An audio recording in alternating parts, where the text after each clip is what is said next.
জামাত ইসলাম সাধারণ নাগরিক একজন কি নাগরিক নয় উনি কাজ করতে এটা জামাত ইসলামের কাজ।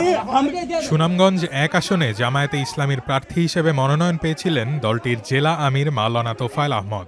তবে আসনটি ১০ দলীয় নির্বাচনী জোটের শরিক বাংলাদেশ নেজামে ইসলাম পার্টিকে ছেড়ে দেওয়ার সিদ্ধান্ত নেওয়ায় জামায়াতের স্থানীয় নেতাকর্মীরা বিক্ষুব্ধ হয়ে ওঠে। তাই জামায়াতের প্রার্থীর মনোনয়ন প্রত্যাহার ঠেকাতে দলীয় কার্যালয়ে তোফায়েল আহমদকে তালাবদ্ধ করে রাখেন কর্মী সমর্থকেরা। ২০ জানুয়ারি বিকালে এ ঘটনা ঘটে। একই সময়ে সেখানে জেলা জামায়াতের সেক্রেটারি মোহাম্মদ আবদুল্লাহকেও অবরুদ্ধ করে রাখা হয়।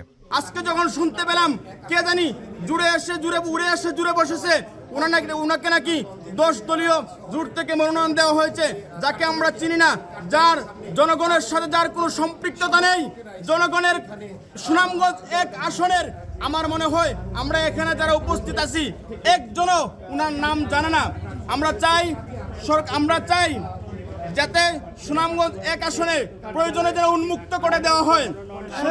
আমার উস্তাদ উপাধ্যক্ষ মাওলানা তোফায়েল আহমদ খান, উনি একজন হার্ট সার্জারির রোগী, উনি অসুস্থ শরীর নিয়ে প্রতি মানুষের গড়ে গড়ে গিয়েছেন। আমরা আজকে একটাই দাবি তুলতেছি, ওনার এই ১ আসনকে উন্মুক্ত করে দেওয়া হোক।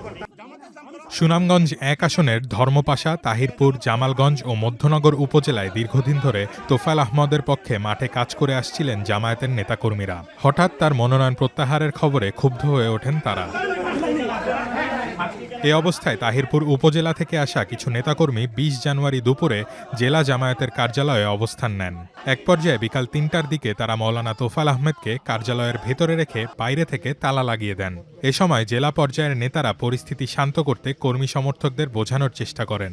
সুনামগঞ্জ ১ আসনের কৃতি সন্তান আমাদের এই বটদল গ্রামের কৃতি সন্তান। আমরা চাই তোফায়েল আহমদ খান ভাই নির্বাচন করবে, আমরা ওনাকে নির্বাচিত করে সংসদে এমপি হিসেবে আমরা দেখতে চাই। আমাদের তৃণমূলের দাবি আমাদের সুনামগঞ্জ ১ ওপেন নির্বাচন হোক। যদি তোফায়েল আহমদ খান সাহেবের জনপ্রিয়তা বেশি হয়, মানুষ ওনাকে ভালোবাসা দেয়, উনি যদি মানুষের হৃদয়ে স্থান করে নেন, তাহলে মানুষ ওনাকে ভালোবাসা দিয়ে পার্লামেন্টে পাঠাবে।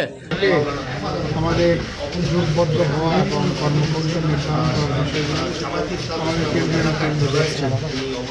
এখানে আসলে যাকে আমরা খবর পেয়েছি উনি আসলে জনসম্পৃক্ত মানুষ,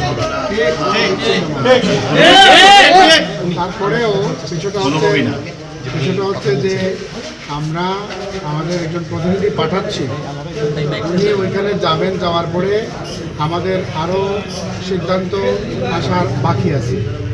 তো আমরা ওনাকে পাঠাবো, এখান থেকে আমরা আমাদের যোগাযোগ করছি। অতএব আমরা সুশৃঙ্খল সংগঠন, আমাদের কোনোভাবেই আমাদের শৃঙ্খলা বিনষ্ট করা ঠিক হবে। ২০ জানুয়ারি ছিল ত্রয়োদশ জাতীয় সংসদ নির্বাচনে প্রার্থিতা প্রত্যাহারের শেষ দিন। তফসিল অনুযায়ী ২১ জানুয়ারি চূড়ান্ত প্রার্থী তালিকা প্রকাশ করা হবে। এছাড়া প্রার্থীদের প্রতীক বরাদ্দ দেবে নির্বাচন কমিশন।